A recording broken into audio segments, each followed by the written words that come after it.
Live from downtown Detroit, Local 4 News at 5 starts now.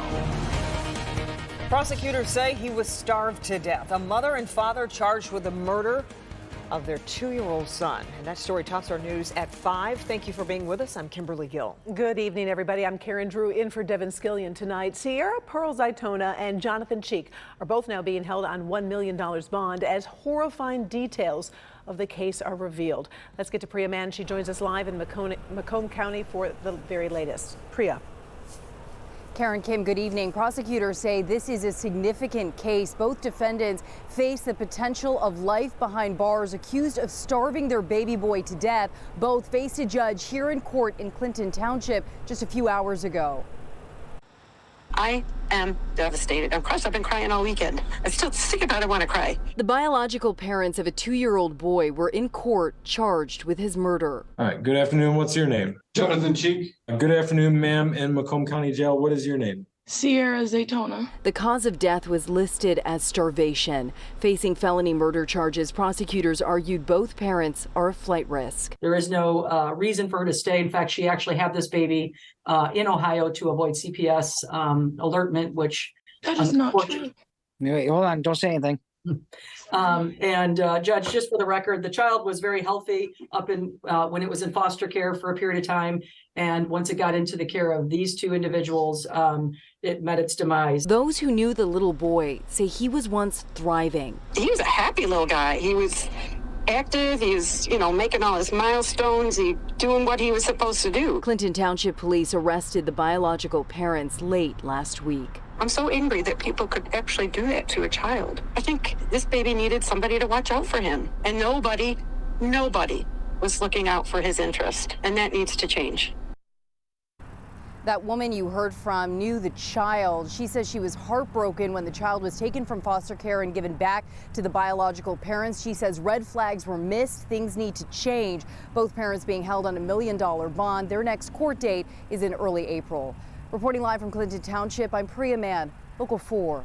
Our other top story tonight, 2 people are shot during an eviction on Detroit's west side. Happened this morning on LaSure Street near Finkel and Schaefer. Sean Lay is live on this story. Sean, what are police telling you about this? Kimberly, you're right. This was an eviction. The team was there for that. They immediately came under attack, and wait until you see how many shots were fired at them. Gunshots so loud, so rapid fire, sounding like those shots shaking neighbors out of their homes. It was a lot enough to wake up and see what was going on. Sound like whoever it was very, very unhappy. Each yellow placard you see here represents one of those gunshots fired from what Detroit police described as an assault weapon. It was an assault type rifle that was used. We are recovering some spent casings at this time. Here are the details. Police tell us 2 Wayne County bailiffs and 2 people who work with them pulled up to a home here on LaJour near Eaton for what can be a very dangerous job, an eviction. There was an individual that exited a vehicle and began, he had a weapon. The team ended up going to their vehicle and to flee. When that individual started shooting at the bailiff's team, striking 2 of them. Both of them are stable. The gunman was right across the street in a vehicle as if he was expecting the bailiff crew to arrive. And that gunman opened fire, shooting to kill, hitting 2 people there to help the bailiffs in their arms and legs. The latest tonight is those 2 are so fortunate they're going to be okay. DPD catching the gunman a short time later. We're live tonight. Sean Lay, Local 4. Kim, back to you. Okay, Sean, thank you. A half hour from now, state regulators will hold a town hall meeting in Dearborn to hear concerns about power outages. The problem has been front and center thanks to the multiple storms that we saw the past few months, and it is clear people are really frustrated. Mara McDonald live at Forson High School with a preview. It's going to be a packed house, I'm sure, Mara. Hi, Karen. Take a look behind me. You can see the group of people waiting out here. They are from a series of advocacy groups like We the People and Michigan Environmental Justice Coalition. They are rallying before the meeting, rallying to hold DTE accountable and rallying so that the MPSC, the Michigan Public Service Commission, would have more teeth in regulating DTE. The MPSC is the entity in Lansing that oversees DTE, and it certainly doesn't run it, but it does make decisions on things like rate hikes. And they are doing a series of town halls halls in communities that were especially hard hit during this last storm, like Dearborn, to hear from people about their experience with DTE and what they would like to see here. So I'm expecting we're going to have a fairly packed town hall tonight.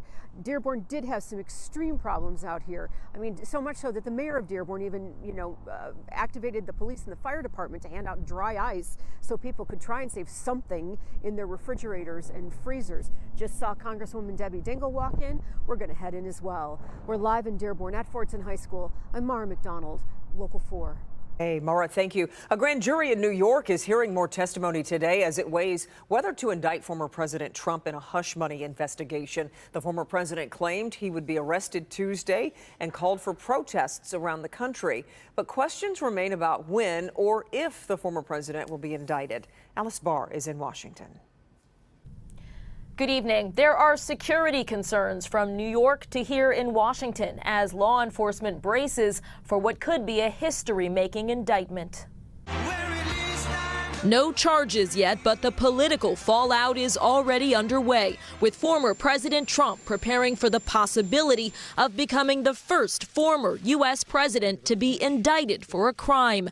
A Manhattan grand jury hearing from more key witnesses today as it weighs whether Mr. Trump should face charges in a hush money investigation involving adult film star Stormy Daniels in the weeks leading up to the 2016 election. It's not the hush money payment itself, it's the way it's documented. The former president predicting on his social media over the weekend that he would be arrested Tuesday, though a spokesman clarified he has not been notified he will be charged. Mr. Trump and his allies attacking the Manhattan district attorney, with House Republican leaders now asking him to testify before Congress. Stop going after people because you have political differences. House Speaker Kevin McCarthy also urging people not to protest, something former President Trump did call for. Law enforcement in New York is on high alert. Complicating any potential prosecution, Mr. Trump has declared he's running for president again.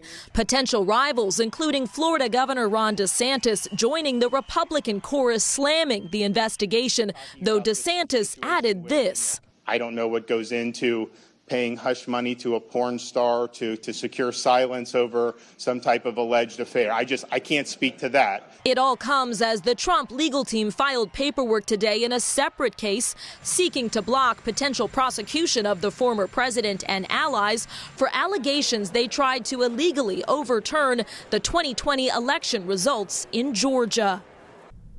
Key questions remain: if and when former President Trump will be indicted, more detail about the basis for those charges, and whether an indictment would hurt or potentially help the former president's next run for the White House. In Washington, Alice Barr, Local 4.